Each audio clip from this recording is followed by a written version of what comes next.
Hi ನಮಸ್ಕಾರ ಎಲ್ಲರಿಗೂ. ಕೆಲವೊಂದು ಸಹೋದರರು ಕಾಲ್ ಮತ್ತು ಮೆಸೇಜ್ ಮಾಡಿದರು.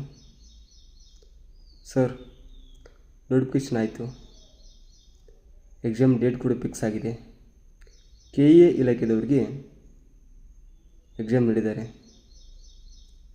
ಸರ್, ಹೇಗೆ ಓದಬೇಕು ಅನ್ನೋದು ತುಂಬ ಭಯ ಆಗಿದೆ ಸರ್. ನಿಜ, ಓದಬೇಕಾದ್ರೆ ಭಯ ಇರುತ್ತೆ, ಸಹಜ. ನಮಗೂ ಕೂಡ ತುಂಬ ಭಯ ಇತ್ತು. ಓದಬೇಕಾದ್ರೆ ಏನು ಓದಬೇಕು ಏನು ಓದಬಾರ್ದು ಅನ್ನೋದು ಮೊದಲು ತಿಳಿದುಕೊಳ್ಬೇಕು. ಕೆಲವೊಂದು ವಿದ್ಯಾರ್ಥಿಗಳು ಕ್ವಶನ್ ಪೇಪರ್ ಓದಿದ್ರೆ ಸಾಕು ಜಾಬ ಬಿಡುತ್ತೆ ಎಂಬ ಕಲ್ಪನೆಯಲ್ಲಿದ್ದಾರೆ. ಅಣ್ಣ, ಇದು ಸ್ಪರ್ಧಾತ್ಮಕ ಜಗತ್ತು, ಸ್ಪರ್ಧೆಗಳೇ ಹೆಚ್ಚು ಇಲ್ಲಿ. ಹಾಗಿರುವಾಗ ನಮ್ಮ ಹಣೆಬರಹನ ನಾವೇ ಬರ್ಕೋಬೇಕು. KA ಪರೀಕ್ಷೆ ನಡೆಸುತ್ತಿರುವುದರಿಂದ 2021ರಿಂದ ಇಲ್ಲಿಯವರೆಗೆ KA ನಡೆಸಿದಂಥ ಎಲ್ಲ ಕ್ವಶನ್ ಪೇಪರ್ಗಳನ್ನು ಬಿಡಿಸಬೇಕು. ಅದರಿಂದ ಯಾವ ವಿಷಯಗಳ ಮೇಲೆ ಅತಿ ಹೆಚ್ಚು ಒತ್ತು ನೀಡಲಾಗಿದೆ ಎಂಬುದನ್ನು ನಮಗೆ ತಿಳುವಳಿಕೆ ಬರುತ್ತದೆ. ಕರೆಂಟ್ ಅಫೇರ್ಸ್ 6 ತಿಂಗಳಿಂದ 1 ವರ್ಷದವರೆಗೆ ಓದಲೇಬೇಕು ಕಡ್ಡಾಯವಾಗಿ.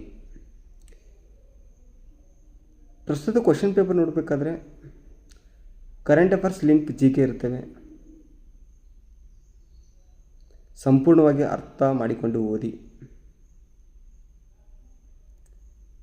ಹಾಗೂ ಓದಬೇಕಾದ್ರೆ ಗುಂಪು ಚರ್ಚೆ ಇರಲಿ, ಗೆಳೆಯರ ಜೊತೆ ದಿನಾಲೂ ಒಂದು ವಿಷಯದ ಬಗ್ಗೆ ಒಳ್ಳೆಯ ಮಾರ್ಗದರ್ಶಕರಿಂದ ಯಾವುದಾದ್ರೂ ವಿಷಯ ಬಗ್ಗೆ ತಿಳಿದುಕೊಳ್ಳಿ. ಏನಪ್ಪ ಮತ್ತೊಬ್ಬರಿಗೆ ಕೇಳೋದು ಅಸಹ್ಯ ಆಗುತ್ತೆ ಅನ್ನೋದು ತಲೆಯಲ್ಲಿದ್ದರೆ ತೆಗೆದುಹಾಕಿ. ಜ್ಞಾನ ಭಂಡಾರ ಜಗತ್ತಿದು. ಪ್ರತಿಯೊಬ್ಬ ವ್ಯಕ್ತಿ ಹತ್ರನೂ ಒಂದು ವಿಷಯದ ಬಗ್ಗೆ ಜ್ಞಾನ ಇರುತ್ತದೆ. ಅವರಿಂದ ತಿಳಿದುಕೊಂಡು ನಾವು ಸುಧಾರಿಸಬೇಕು. ಸಮಯ ವ್ಯರ್ಥ ಮಾಡದೆ ಪ್ರತಿದಿನ ನಿರಂತರವಾಗಿ ಓದಿ. ಅಪ್ಲಿಕೇಶನ್ ಹಾಕಿದ ಮೇಲೆ ಒಂದು ಫೀಲ್ ಇರಲಿ, ಜಾಬ್ ಮಾಡ್ಕೊಳ್ಳೇಬೇಕೆಂದು. ನನಗೆ ಆರಾಮಿರಲಿಲ್ಲ, ಹಣೆಬರ ಸರಿ ಇರಲಿಲ್ಲ, ಡೊಂಕು ನೆಪಗಳಿಗೆ ಯಾರೂ ಕೇಳೋದಿಲ್ಲ. ಸಿಕ್ಕ ಅವಕಾಶವನ್ನು ಬಳಸಿಕೊಳ್ಳದಿದ್ದರೆ ಅದಕ್ಕೆ ನೀವೇ ಹೊಣೆ ಆಗ್ತೀರಿ.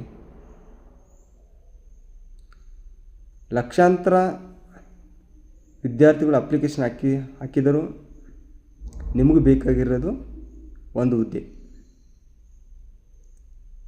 ಆ ಒಂದು ಹುದ್ದೆಗೋಸ್ಕರ ಪ್ರಯತ್ನ ಪಡಿ. ಕಠಿಣ ಪರಿಶ್ರಮ, ಸತತ ಪರಿಶ್ರಮದಿಂದ ಮಾತ್ರ ಯಶಸ್ವಿಯಾಗಲು ಸಾಧ್ಯ.